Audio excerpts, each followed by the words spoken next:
Good evening. My name is Natalia Aleksiun, the Harry Ridge Professor of Holocaust Studies and the interim director of the Bud Shorenstein Center for Jewish Studies at the University of Florida. Today, I'm delighted to welcome you all, those who are here with us in the audience in person, and those who are joining us online for the second endowed lecture in the Bruce Greenberg series. We met for the first time in early February to listen to the lecture by Professor Jessica Reutemann. Today, we will hear from the eminent historian, Professor Aviva Ben-Ur of the University of Massachusetts Amherst. The series will continue in the fall with a lecture by Professor Laura Arnold-Liebman of Princeton University. We're grateful to Bruce Greenberg for his generous gift, his passion for Jewish learning, and his commitment to highlighting new scholarship in Jewish studies. This series underscores the importance and vibrancy of the field and celebrates the Shorenstein Center's role as one of the national and international centers for the study and teaching of Atlantic, Caribbean, and Latin American Jewish studies. With the recent hire of the Alexander Grass Chair in Jewish Studies, Professor Ra'anan Rein, and I'm looking for him in the audience, here he is, whose work focuses on Jews and Spanish-speaking countries, and the launch of the Consortium for Jewish Studies across the Americas. The center is poised to play a critical role in promoting the interdisciplinary research, teaching, and collaboration on Jewish experiences in the Atlantic world, the Caribbean, and the Americas. This area will be further strengthened by a new position, the Bruce Greenberg Chair in Atlantic, Caribbean, and Latin American Jewish Studies, and we're looking forward to the successful fruition of the search. And it is my honor now to present Aviva Ben-Ur, who is Professor of Judaic and Middle Eastern Studies, specializes in Atlantic Jewish history, slavery studies, and Ottoman diaspora. She's the author of Remnant Stones, the Jewish Cemeteries of Suriname, Epitaphs, and Remnant Stones, the Jewish Cemeteries and Synagogues of Suriname, Essays, both co-authored with Rachel Frankel, and Sephardic Jews in America, a Diasporic History. Her latest book is Jewish Autonomy in a Slave Society in the Atlantic World, 1651-1825, which came out with the University of Pennsylvania Press in 2020. Her articles appeared in leading scholarly journals in multiple disciplines. To give just a few titles: Journal of Global Slavery, Immigrants and Minorities, Jewish Quarterly Review, Jewish Social Studies, American Jewish History, and more. Her current project, funded by the Marion and Jasper Whiting Foundation, focuses on the ordeal of citizenship in Western Europe as experienced by thousands of Ottoman Jews, Christians, and Muslims during the first half of the 20th century. So she moves not just across vast spaces, but also across time. This evening's lecture is titled Carnival in the Caribbean, Being Jewish in a Slave Society. Please join me in welcoming Professor Aviva Ben-Ur.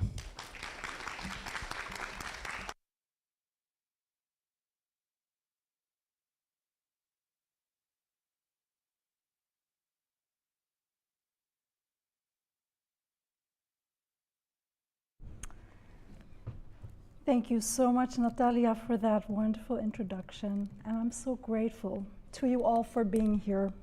Before I begin, I just want to make sure you're able to hear me okay. I see a lot of nods, and that's all good news.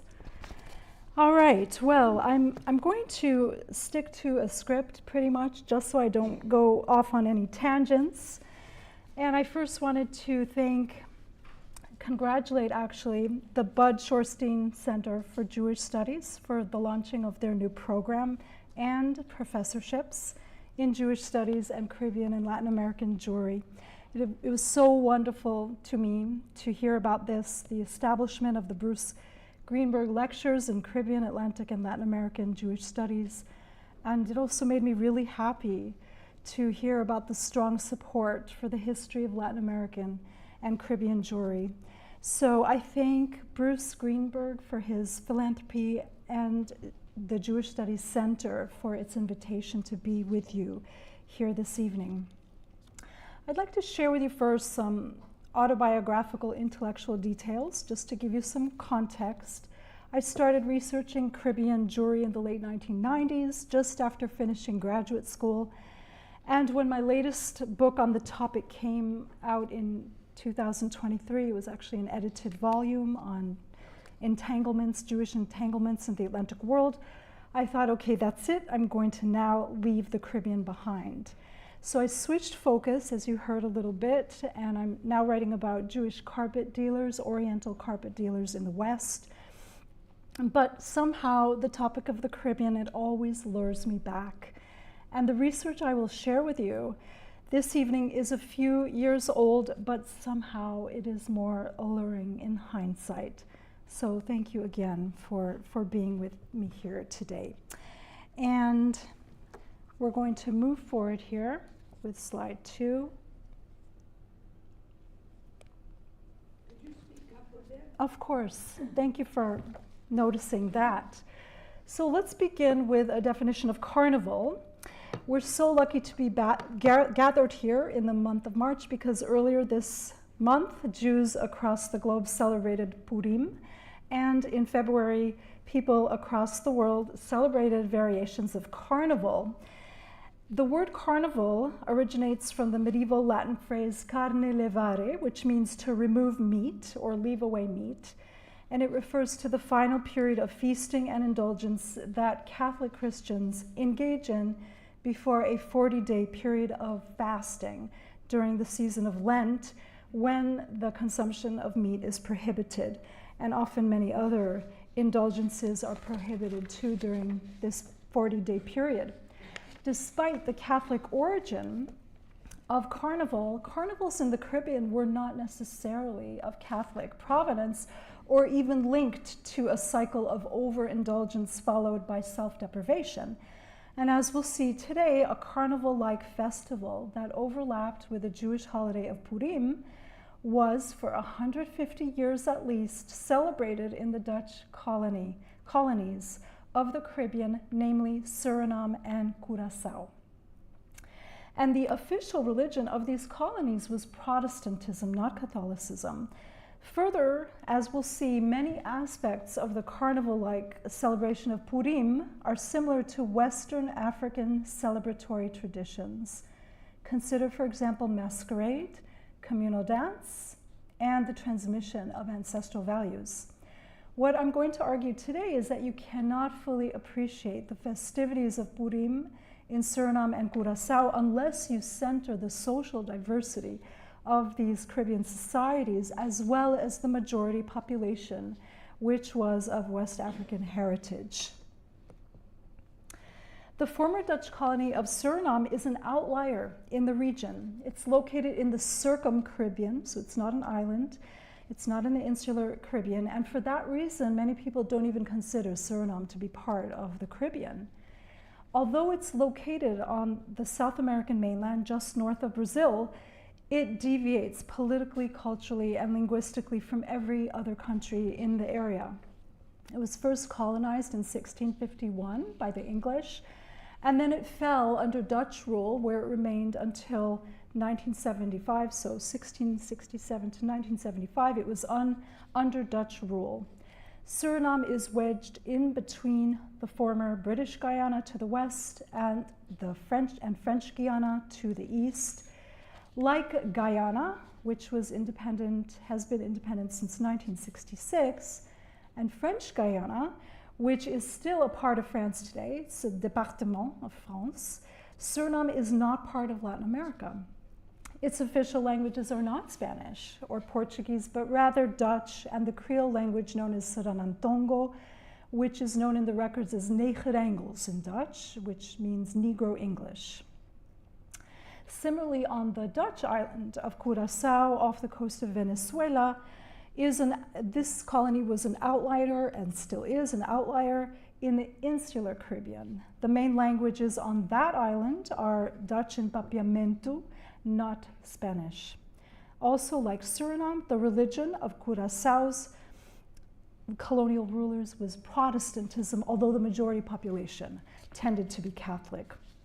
Another unusual aspect is that Curaçao and Suriname were home to the two largest Jewish communities in the Americas. Each of them peaked at about 1,200 members by the late 18th century. In this lecture, I'll focus mostly on Suriname because the records there are more numerous, especially for the Jewish community. So Suriname is South America's smallest republics, but as many have argued, it is the most ethnically diverse in the Caribbean. On the eve of European exploration, Suriname was home to as many as 20 separate indigenous groups, primarily Carib and Arawak. Some of their languages were even mutually unintelligible. And although most European colonists in Suriname were Christians, a sizable minority, about a third, were Jews of Portuguese origin primarily. Then we have the involuntary migration of thousands of Africans who were put to work primarily on sugar plantations in Suriname. Starting already in the late 17th century, Africans who escaped slavery formed yet another ethnic group, and these are the people known as Maroons, and there today are 6 independent tribes of Maroons. So these are native-born people, some of them actually born in Africa, but through the years, native-born people who traced their liberation to escape from slavery before the general emancipation of 1863. If you fast forward to the 19th century, new waves of immigrants arrived, primarily indentured servants from South and Southeastern Asia, and their descendants today in Suriname are generally known as Hindustani and Javanese, meaning from the island of Java in the world's most populous Islamic country, Indonesia. Despite the rigid-sounding categories, most people in Suriname through the centuries have a braided ancestry. This is important because it means that no single group necessarily has a monopoly on Surinamese culture. The bronze sculpture that you see in front of you here, located in the capital city of Paramaribo, tries to capture the Dutch colony's ethnic diversity by featuring 3 girls. One is Afro-European. In Suriname, her group is called Creole. One is white. The other is Javanese from Indonesia, what is today Indonesia. In the bas-relief of the bronze sculpture at the bottom, where the 3 heads are, the artist, the sculptor, tried to represent 3 other groups, indigenous, Chinese, and Javanese. So to sum up this point, let us consider the analysis of historian Gert Oostindie. He writes in his book that patterns of creolization, that is ethnic blending and adaptation, in the Dutch orbit were more diverse and less reflective of the Dutch homeland in Europe, European culture, than anywhere else in the Atlantic world, and indeed anywhere else west of the Atlantic Ocean. In short, Suriname and Curaçao were exceptional for many reasons, and so were their Jewish communities, and that's what I will look at with you right now. Let's look how this diversity played out on the ground, and here are some documents dating to the very last generations of slavery. In the image at the bottom on the left, you see a page from a census from the capital city of Paramaribo. It dates to 1828, about 2 generations before slavery was abolished. This page lists the residents of house number 70 on the Wagewegstraat, the Wageweg street, and there are 9 people living in this house. The first person has a Portuguese Jewish name. Deborah, she is the widow of Isaac Davram Bueno de Mesquita. She's 60 years of age. Her religion is not listed. Neither is the religion of 42-year-old Saracha Weingarde. She is a middle-aged woman, likely of Jewish and African origin, as we can tell from her last name, Weingarde. This is a Dutch translation of the Portuguese and Spanish last name, Parra, which means vineyard. Saracha Weingarde also has no listed religion. Then we have 5 Dutch Reformed Christians. One of them, Samuel Weingarde, has a Euro-African Jewish name. Samuel is Hebrew, of course, Shemuel or Semuel. And Weingarde, once again, is the Dutch translation of the Jewish Portuguese last name, Parra, vineyard. And then there is Chaim Polak, who has an Ashkenazi or Germanic Jewish last name, but is listed as a member of the Portuguese Jewish community. Another loner is Lutheran. So thus, in one household in 1805, we have 5 Dutch Reformed Protestants, 1 Portuguese Jew with an Ashkenazi name, and 1 Lutheran. And most of these people probably had African ancestry. Well, that is Suriname for you. Now look at the will, the last will and testament to your right. It was dictated by an illiterate free person of African descent, we know because he signed with a cross. His name was Loco de Brito.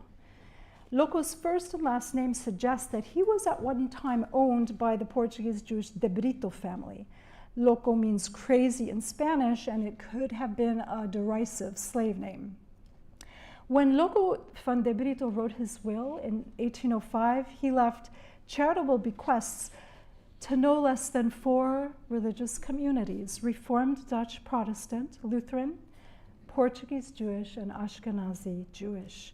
And the will is also an excellent example of the lattice work that was Surinamese society. Many, and perhaps most people, certainly in the city, had strong familial and emotional connections across communities, across religious congregations, and across the line between slave and free. One of the main reasons for this braided ancestry during the period is slave society. So let's now consider the concept of a slave society. It's a concept developed by the historian Moses Finley, who is actually an ancient historian. He studied Greco-Roman classical antiquity. And he made up this concept, slave society. He defined it as a society whose economy is heavily dependent upon slavery. So if all the slaves were suddenly to disappear through emancipation, through massacre, through expulsion, or through remigration, the entire economy would collapse. Typically, about a quarter or a third of a population must be enslaved in order for the society to be qualifying as a slave society.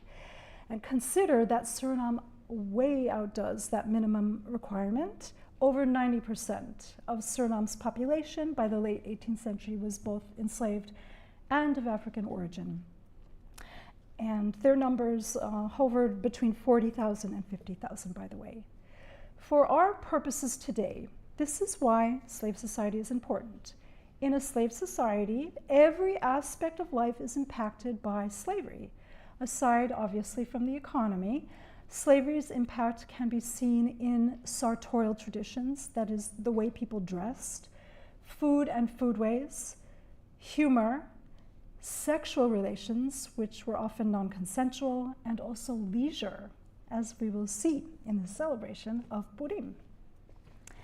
When they first arrived in the 17th century, most Jews had been born in Portugal or Spain, and they arrived in Suriname via London or Amsterdam.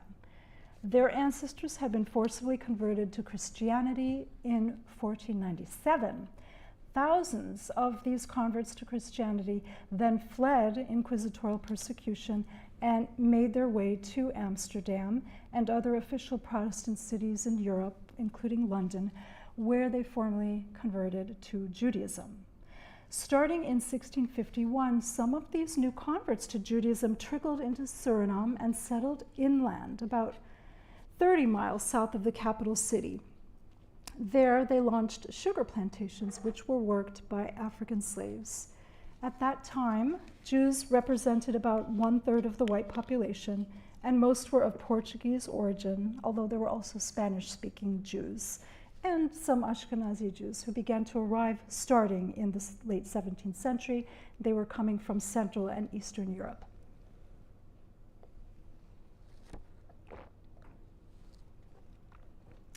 Portuguese Jews settled in a small radius along the Suriname River, and they launched sugar, cocoa, cotton, and timber plantations. Many of these estates had Hebrew names taken from the Bible, like Machanaim, Sukkot, Gosen, pronounced in modern Hebrew as Goshen, Carmel, Petachenaim, Kayam, and Ramah. Other plantations had Spanish and Portuguese names like Descanso, or Descanso, meaning rest, and Boa Esperança, meaning good hope. In the 1680s, Portuguese Jews received permission from the Dutch colonial government to purchase additional land that would not be used for agriculture. They purposed this land to build the only Jewish-owned village in the world at that time. The village was called by outsiders as Jodensavanne, which means in Dutch, the savanna of the Jews. And a savanna is a treeless plain. It is a plain without trees, but with bushes and other narrow or short overgrowth. The only Jews who could live there were Portuguese or Spanish, although some exceptions were made for Ashkenazi or Germanic Jews. The majority population of this village, however, was of African origin, mostly working as domestic slaves or associating with timber, with the felling of trees, and with carpentry. In Jodensavanne, the Jewish government regularly issued regulations which all Jews had to follow. The Jewish government also met regularly in this village to preside over civil trials. The judges were wealthy Portuguese Jewish planters.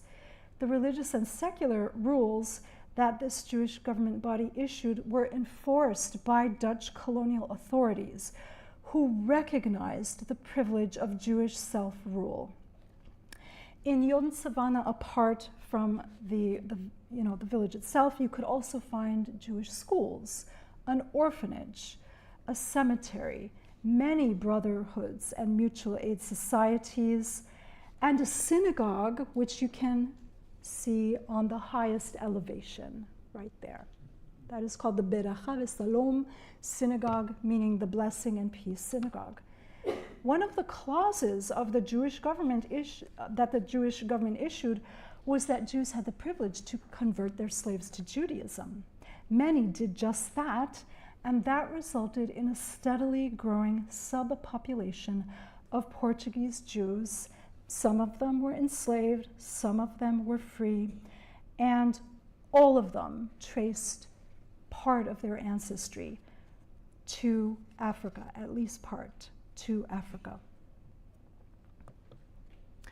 Now, the presence of one of these Jewish slaves is portrayed here in a painting by the Belgian ship captain and artist Pierre-François Ben-Ur. He visited Suriname around 1830, and he wrote a book, an illustrated book called Voyage à Suriname, Voyage to Suriname. In this book, he included his own illustrations of landscapes, buildings, animals, and also people. In this illustration, we see 5 enslaved women going to their respective houses of worship.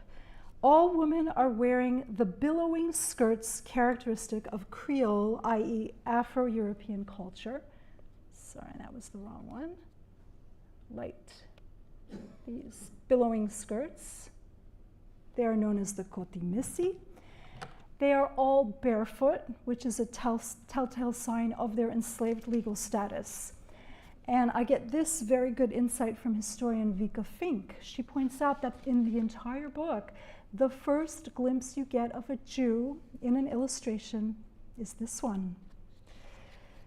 Ben-Ur doesn't blink an eye. He doesn't seem to find that strange. Slaves for him can be any religion by this time, including Judaism.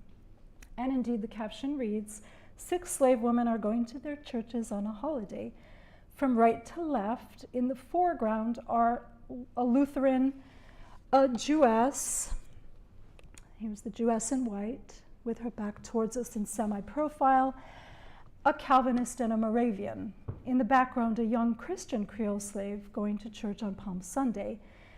And this woman, dressed entirely in white, again, is wearing the kotomisi, which is the Creole dress of Suriname, which has its roots in the period of slavery. But we know much less about the African homelands of foreign-born slaves. The vast majority came from West Africa. And specifically within West Africa, most came from a region that stretches from Senegal through Loango, Angola, which is a stretch of over 2,000 miles. Some who came from Angola, which was a Portuguese colony for nearly 400 years, likely arrived already knowing Portuguese, and some probably arrived as baptized Christians.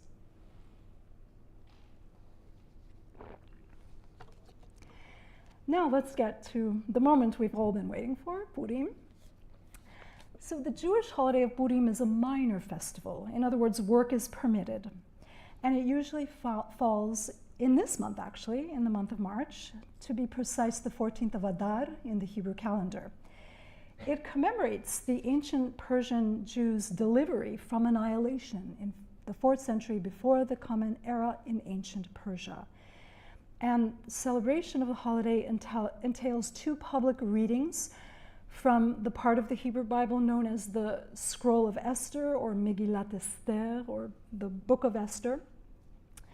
And this book, or scroll, tells the story of how the heroes, Mordechai and Esther, they triumphed over a vice president, so to speak, of Persia. His name was Haman.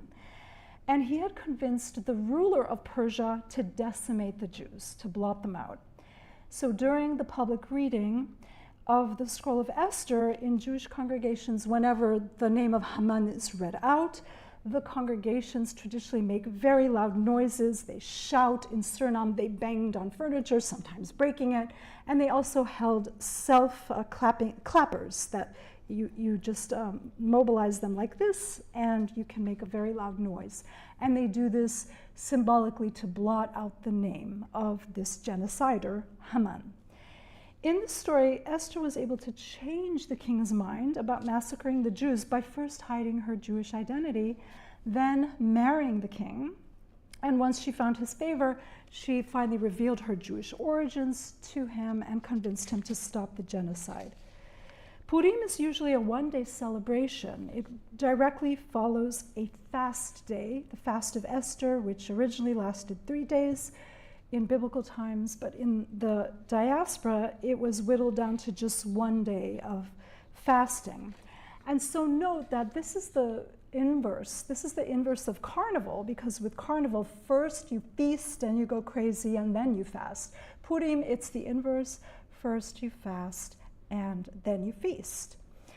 And Christian Carnival entails feasting and carousing and then fasting in some way during the 40-day Lenten season. So once again, for Jews in Purim, first you fast and then you feast. As a Jewish holiday, Purim has been celebrated since late antiquity with merriment, inebriation, feasting, gift exchanges between Jews, and also charitable donations to both Jews and non-Jews. By early modernity, the celebration of Purim also included masquerade. Some rabbinical sources mandate inebriation, getting drunk, and Suriname's local rum production, which you see in the middle of this slide, probably came in handy in that regard. In Suriname, Jews also celebrated Purim with masquerade. In the late 18th century, the colony's weekly Dutch newspaper, the Surinaamse Courant, listed Purim masks for sale 4 months in advance of the holiday. So this is a non-Jewish paper. This is a broad colonial paper advertising Purim masks for sale. It was an invitation to the broader public to anticipate and participate in a holiday of costuming and merriment. Jewish communal records note with alarm that many non-Jews were purchasing these masks and then using them to carry out anonymous mischief against their enemies. Both the Jewish leaders and the Dutch colonial government periodically issued bans against donning masks.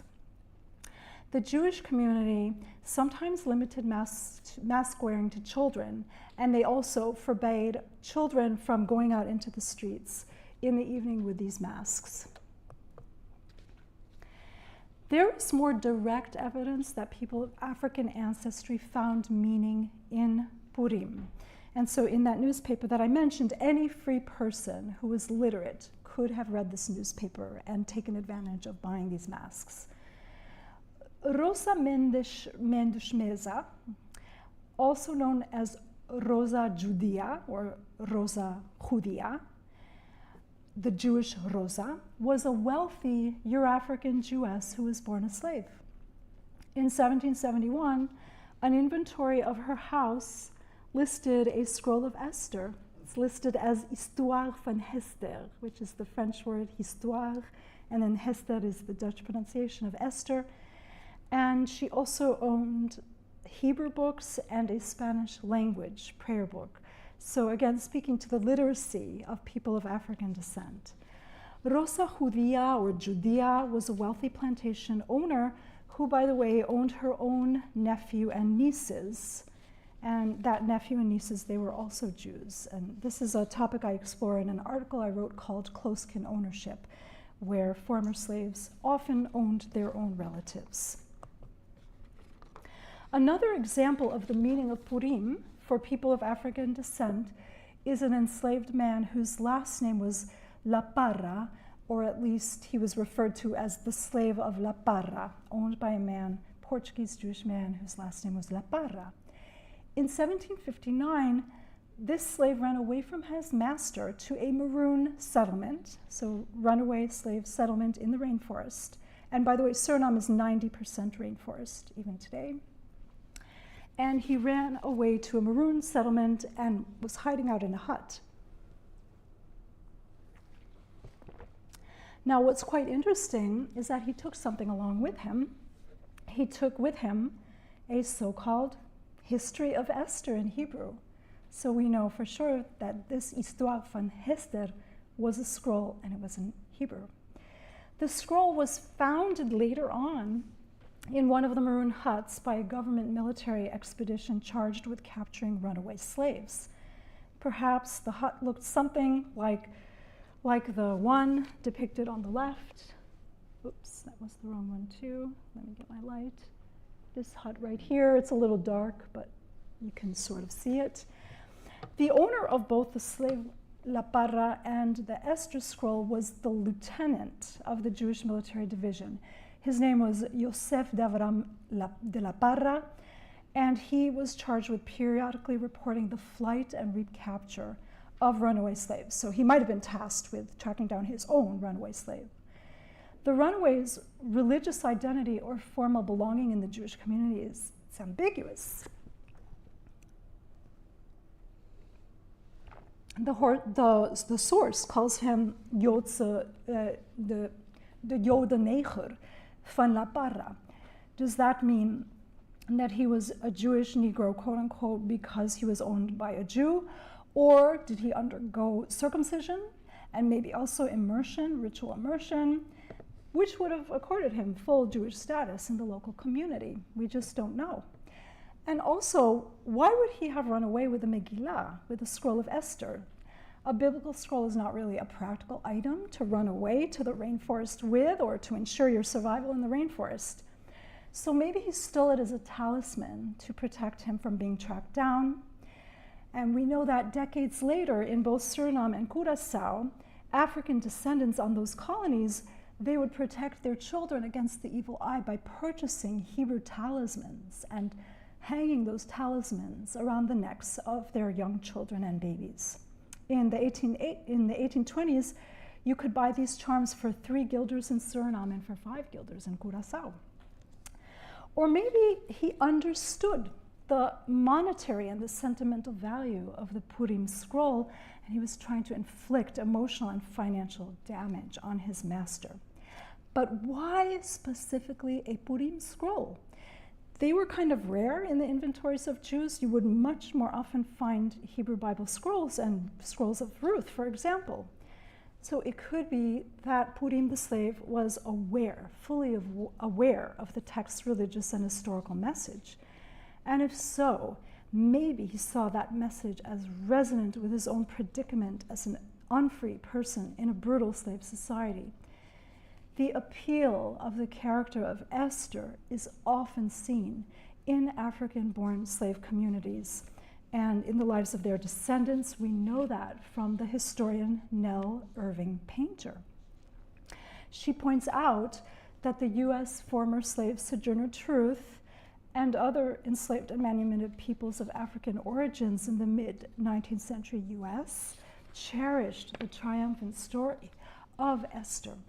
Like Sojourner Truth, Purim, the slave, he may have been speaking in biblical quote, and in biblical code. I'm now quoting the historian Nell Painter, sending a message to his master when he stole the scroll of Esther, reminding Yosef d'Abram de la Parra of the vengeful and bloody outcome of the story of Esther. Because once the massacre is halted, scores of non-Jewish Persians were killed by uprising Jews and also by the Persian government, who hanged the sons of Haman.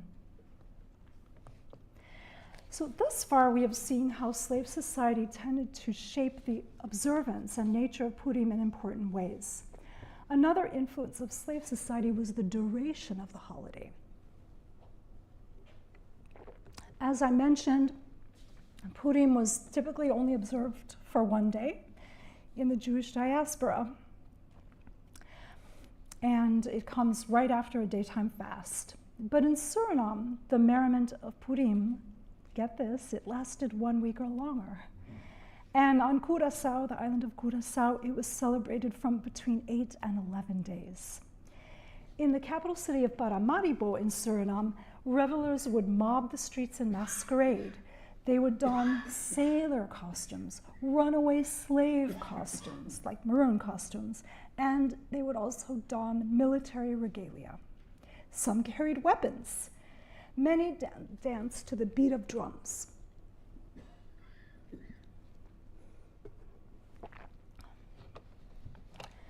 The descriptions also tell us that bands of slaves pulled wagons loaded with costumed Jews and their domestic slaves. Groups of slaves circled the masquerading Jews, shouting and singing. Women, both free and enslaved, ran through the streets dressed as men. On the island of Curaçao, the celebrations were enhanced by pyrotechnics. Firecrackers burst into the air or zigzagged across the ground. And in Curaçao, some observers even called the Purim festivities Carnival. They used that word. Another aspect of slave society was that, at least in Suriname, most of the celebrants were not Jews of European ancestry, but rather free and enslaved people of various religious or spiritual backgrounds and ethnic backgrounds. We know that these ecumenical celebrations started to take place already in the 17th century in the rural plantation area where Jews were first clustered, as I showed you on the earlier slides. On Jewish plantations, slaves also observed the holiday in their own way, with drums and with the Afro-Creole dance of the Vatramama. She is an African female spirit of the water. Vatramama is probably based on the Yoruba religion's Yemaya goddess, the goddess of the water. And today, the Yemaya water goddess is understood in Nigeria as being motherly and protective of her children. Beginning in the late 17th century, the Surinamese government banned these slave celebrations from taking place without the permission of Jewish masters. In this diorama that you see here, it's three-dimensional, by the way. That's what a diorama is. It's made from paper mache and it's three-dimensional. It dates to 1820, and it was executed by the Surinamese artist Gerrit Schouten, who, by the way, has a braided ancestry, half European, half braided ancestry. In this diorama, one of these dances is depicted in paper mache. Note the drums, which could also be used to announce a slave rebellion, as happened often in Suriname, or a foreign invasion. Note too, and let me just show you the drums. Here are the drums lying on the floor. One of them is being played. Also note in the far right, this man is carrying a rifle. He seems to be a hunter, and he has a dog accompanying him. But all of this weaponry and the drums, these are reminders that these boisterous celebrations often turned violent. And that brings us to the year 1825, and this is our last slide. We'll end our story here. In that year, government authorities in the Dutch Republic decided to repeal Jewish self-governance in Suriname and also on Curaçao. This was part of a modernizing strategy that transformed Jewishness from an ethno-religious category into a very narrow religious category. From then on, Jews would not be defined as a local ethnic group, as a Portuguese Jewish community, or as an Ashkenazi Jewish community of Suriname. Rather, they would henceforth be strictly and narrowly defined as a Dutch Israelite religious group. So Israelite implying just religion, not ethnicity. A Dutch nationalized synagogue, not an ethnic group. Thus, we have the Nederlandsche, Portugese, Israëlitische gemeente, the Dutch, Portuguese, Israelite community. They were mandated to change their name and hence their identity, and the same for Ashkenazi Jews. The Nederduitse Israëlitische gemeente is the moniker that they had to accept. From then on, Jewish leaders were permitted to decide on religious law only, not civil law, and they could not force their constituents to follow Jewish law either. And they could not issue laws that outside of the domains of the synagogue and the cemetery. And so that led to the constriction of Purim. And in fact, the very first reaction of Jews in Suriname, the Jewish leadership in Suriname in 1825 to the loss of their communal autonomy was about Purim. And in a communal ordinance, they threw up their hands and they recognized they could no longer regulate Purim, for it was no longer their authority to determine how Purim was celebrated in the streets. Also, they repealed all of the anti-Purim decrees that stood on the books, banning disorderly Purim behavior, which included their bans on masquerade, their bans on making loud noises when the name Haman was read during the reading of the scroll of Esther. They now delegated the responsibility for discipline to the parents of the children and to the tutors or guardians of children. They explicitly said we no longer have the right to intervene in what happens in the streets, and everybody's basically been behaving pretty well in synagogue, so we're not going to ban anything in the synagogue either. Despite that declaration, it's very tempting to imagine that boisterous Purim continued to be celebrated in the Dutch colony of Suriname. In these vintage photos from the Curiel family of Suriname, we see, this is a Portuguese Jewish family who lived in Suriname through the early 1900s and then migrated to the Netherlands. We can see the surviving main ingredients of Purim in a Caribbean colony. In the photo on the left, we see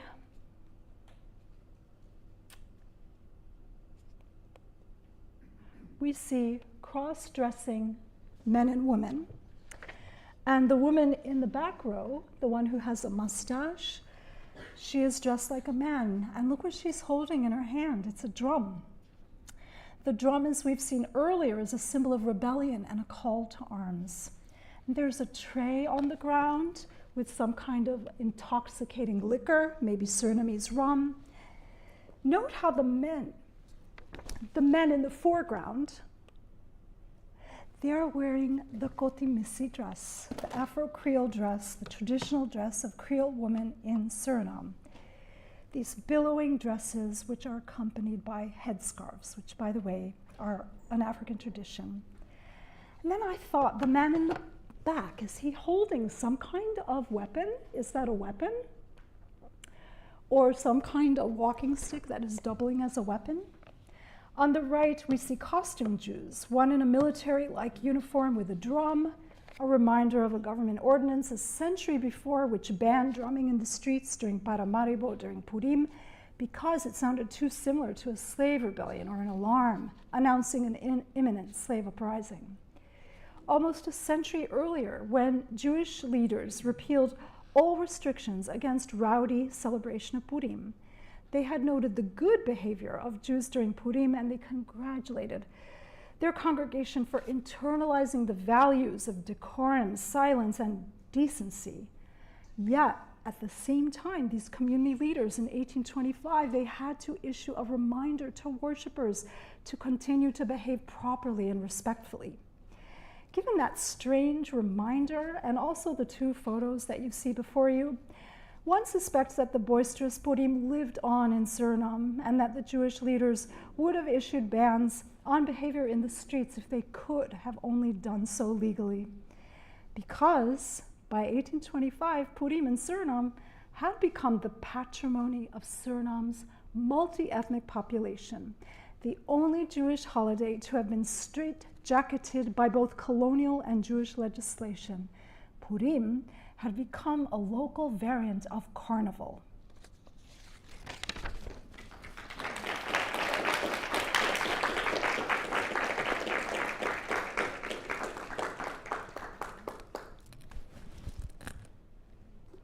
We'll take questions. Great, let's open it up.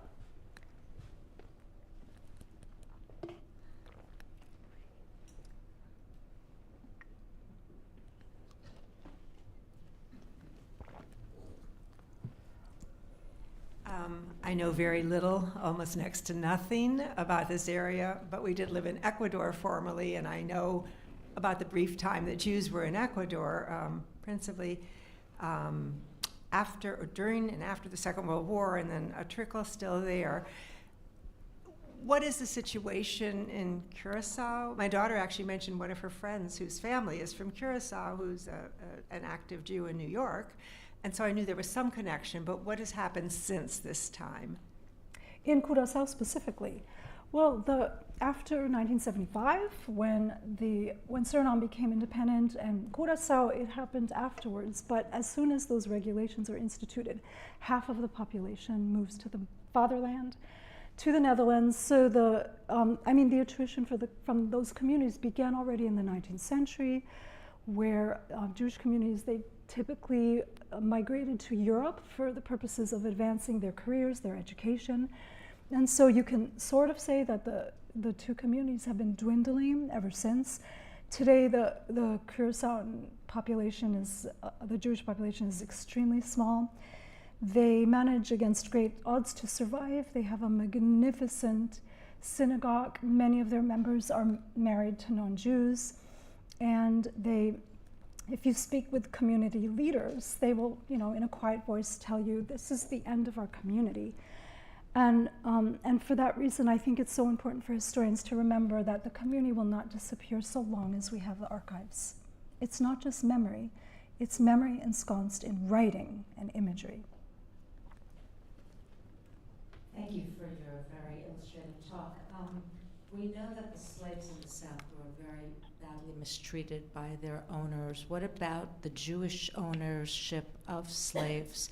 Were they treated any better? Did they ascribe to some of the Jewish traditions that we all know of Judaism? So you've touched upon a really important question in the historiography, and historians have been debating that, the question of, did certain religious groups treat their slaves, their enslaved people, better than other groups? And the consensus today is that the behavior is not dependent on religious or ethnic group. The consensus is that it depends on the kind of plantation. So domestic slaves are a whole other topic. If it was a sugar plantation, the treatment was perhaps the most brutal because of the nature of sugar cultivation. It demanded year-round cultivation and processing. There was no vacation, and during the processing, slaves were mandated to not to get sleep. They had to round the clock for 2 to 3 days work in extreme situations. And so my answer would be there is no behavioral difference among masters. The main difference is, do we let enslaved people into the religion of the slave-owning class? And there, the Jews seem to have, in Suriname at least, they were very different from the white Christian population. They opened their doors to conversion much more often than the Protestant Christian population. And we can see that very clearly on the island of Curaçao, where the slaves were not invited into Protestantism, they were invited into Catholicism. It's also parallel in Suriname.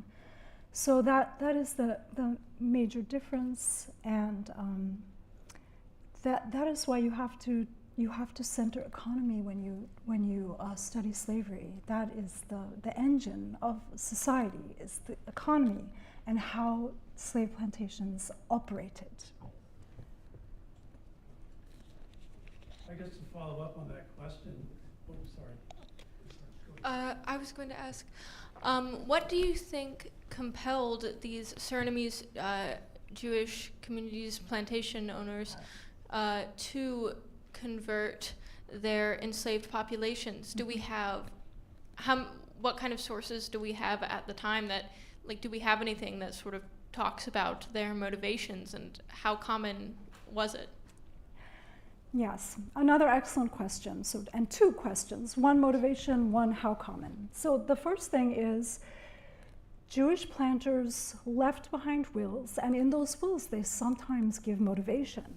In some cases it's explicit, in other cases it's indirect. So the explicit cases that I remember is the planter will say, I am going to convert my slaves to Judaism officially and release them from slavery because of the love that they have shown for Judaism. They use that word, the love they have shown for Judaism.